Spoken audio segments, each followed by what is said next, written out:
Hoy vamos a contar una historia increíble, la de Pasteurizadora Quito, la empresa detrás de Vita.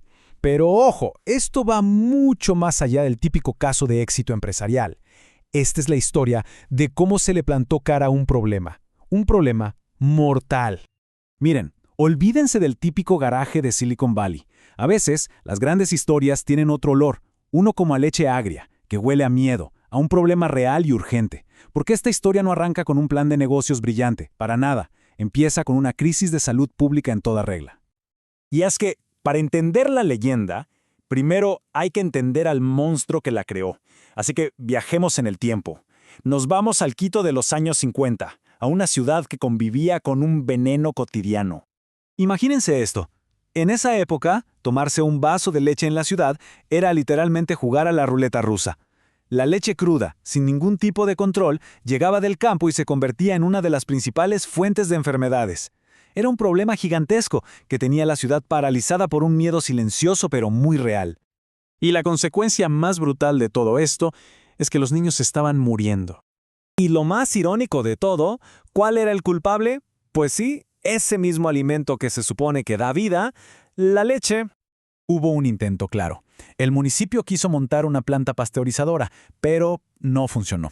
Y ese fracaso dejó algo muy claro. El monstruo era mucho más grande de lo que parecía. Es que no se trataba solo de comprar una máquina y ya.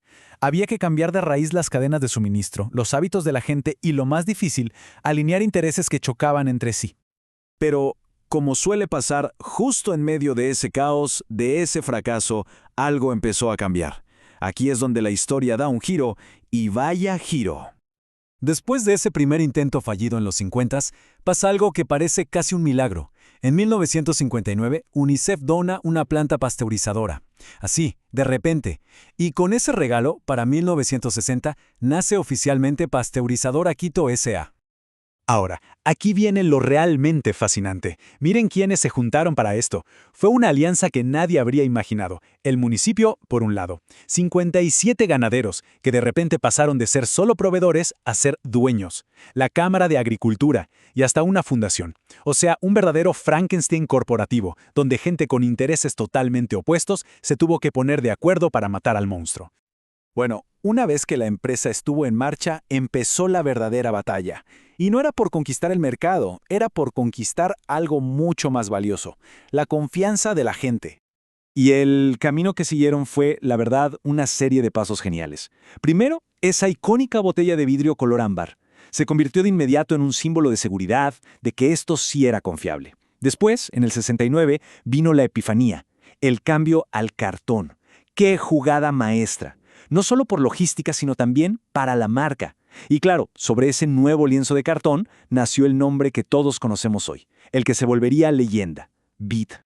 ¿Y el resultado fue?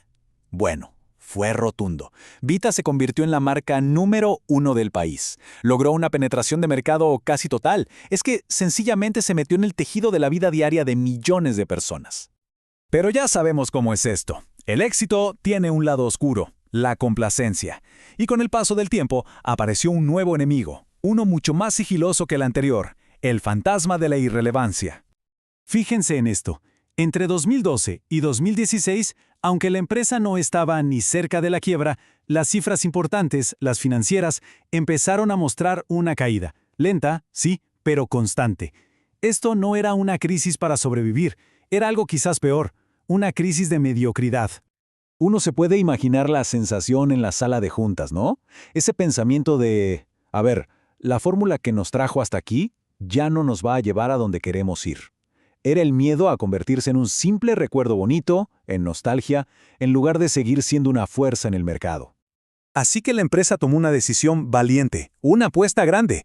Decidieron pasar de su modelo tradicional de leche fresca para una sola ciudad a pensar en grande, productos de larga vida o UHT para todo el país.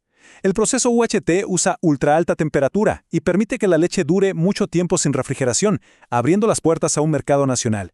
Y claro, esto no fue gratis. Implicó una inversión estratégica muy fuerte, como la compra de industria lechera Carchi y una modernización de $1,5 millones en 2021. Y todo este recorrido, ¿no? Desde la crisis de salud pública, el éxito, la casi irrelevancia y la reinvención, todo nos lleva a la lección más potente. la más inesperada de toda esta historia. Y aquí está la clave de todo. La verdadera ventaja de Vita, la que nadie puede copiar, no es su tecnología ni sus patentes, es la confianza heredada, una confianza que se ganaron a pulso por haber resuelto un problema social gravísimo en su nacimiento. Pensemos en esto, ellos no nacieron para vender leche, nacieron para que los niños dejaran de morir. Y eso no se olvida. Entonces, si lo pensamos bien, ¿qué trabajo es el que Vita hace para quienes la compran? Bueno, a nivel funcional es simple. Nutrición segura y conveniente. Pero a nivel emocional da paz mental, la tranquilidad de que se está cuidando bien a la familia. Y a nivel social, reafirma la identidad de ser alguien que elige bien, que elige un ícono nacional de confianza. Y esta tabla lo resume de manera brillante. Miren cómo evolucionó el valor de la marca. La promesa inicial era muy clara: erradicar el miedo, garantizar leche segura para que la familia sobreviviera. La promesa de hoy es mucho más amplia: cultivar el bienestar para una buena vida, buena vida. Pero lo fundamental es que todo, absolutamente todo, siga anclado en esa confianza que se forjó en el origen. Y con esto llegamos al final de este análisis. La historia de Vita nos deja una reflexión poderosa. Si una alianza que parecía imposible pudo tomar el miedo de toda una ciudad y transformarlo en su marca más querida y confiable, queda la pregunta flotando en el aire. ¿Qué monstruo, qué gran problema de hoy está esperando a que alguien se atreva a plantarle cara?